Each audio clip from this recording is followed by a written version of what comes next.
મહાનગરપાલિકાની કાચબા ગતિએ ચાલતી કામગીરીને લઈને લોકો પરેશાન છે। ગૌરવપથ રોડ પર અલગ અલગ જગ્યા પર ડ્રેનેજની કામગીરી બાદ પણ રોડ રસ્તા ન બનતા લોકો મુશ્કેલીમાં મુકાયા। 8 મહિનાથી KKB પ્રાઇવેટ લિમિટેડ દ્વારા સ્ટ્રોમ વોટર ડ્રેનેજની કામગીરી કરવામાં આવી રહી છે, છતાં હજુ કામગીરી પૂરી થઈ નથી અને રસ્તા પર કાદવ કીચડનું સામ્રાજ્ય જોવા મળી રહ્યું છે। સૂર્યમ પ્રાઇમ રોઝ અને શુભમ સ્કાય નજીક રોડ રસ્તાની કામગીરી પૂરી ન થતાં લોકો મુશ્કેલીમાં મુકાયા। પાલિકા દ્વારા ડામર રોડ સંપૂર્ણપણે ખોદી નાખવામાં આવ્યો અને ડ્રેનેજની કામગીરી કરવામાં આવી અને ફરીથી રોડ બનાવવામાં આવ્યો નથી। અધિકારીને ફોન કરવામાં આવે છે તો સ્થાનિક લોકોને જવાબ મળે છે કે વસ્તી ગણતરીમાં અમે વ્યસ્ત છીએ। સ્થાનિક કોર્પોરેટરો પણ રજૂઆત સાંભળતા નથી અને મત લઈ લીધા। ચૂંટણીમાં જીતી ગયા પણ હવે લોકોને મુશ્કેલીમાં જોઈને પણ કોર્પોરેટર સ્થળ પર આવતા નથી।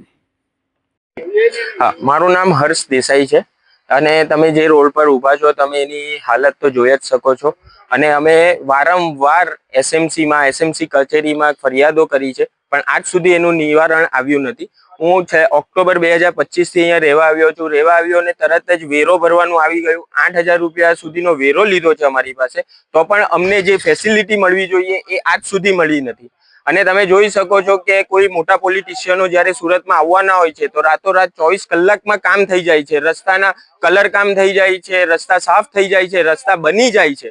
અને આજે અમે સખત 4 મહિના 5 મહિનાથી રજૂઆત કરી છે તો પણ આ રસ્તો હજુ સુધી બન્યો નથી અને રોજ અમે એ લોકોને ફોન કરીએ છીએ સાહેબોને કે તમે ક્યારે કામ બતાવો, તમે ચિંતા નહીં કરો, પતી જશે। છેલ્લા કેટલાઓ મહિનાથી અમને આ જ જવાબ મળે છે। અમે છેલ્લે કમિશનર કચેરીમાં 31/4/2024 ના રોજ સુધી અમે કમ્પ્લેન કરી છે પણ આજ સુધી એનું નિવારણ આવ્યું નથી અને તમે જોઈ શકો છો પાછળ કોઈ ઘર ચાલુ નથી અને એ રસ્તો કામ ચાલુ કરી દીધું છે। આ ગૌરવપથ રોડ ઉપર આ રોડને પ્રગતિ રોડ તરીકે એનું નામ આપવામાં આવ્યું છે પણ એમાં કોઈ પ્રગતિ જ નથી, ઉલટી અધોગતિ છે। તમે આ જોઈ શકો છો।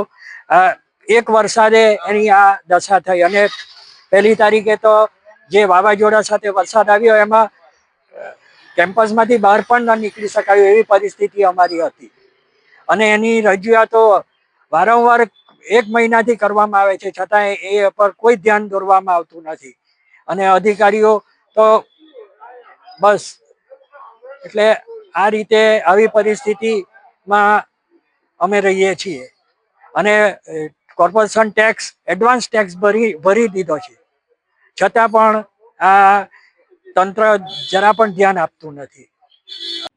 કેમેરામેન સેનિલ વિરાણી સાથે વિશાલ છેઠા, માનવપ્રભા ન્યૂઝ, સુરત। અમારા વિડીયોની નવી અપડેટ મેળવવા માટે સબસ્ક્રાઇબ કરો માનવપ્રભા ન્યૂઝ ચેનલને, બેલ આઇકન ક્લિક કરો લેટેસ્ટ વિડીયો સૌથી પહેલા મેળવવા માટે।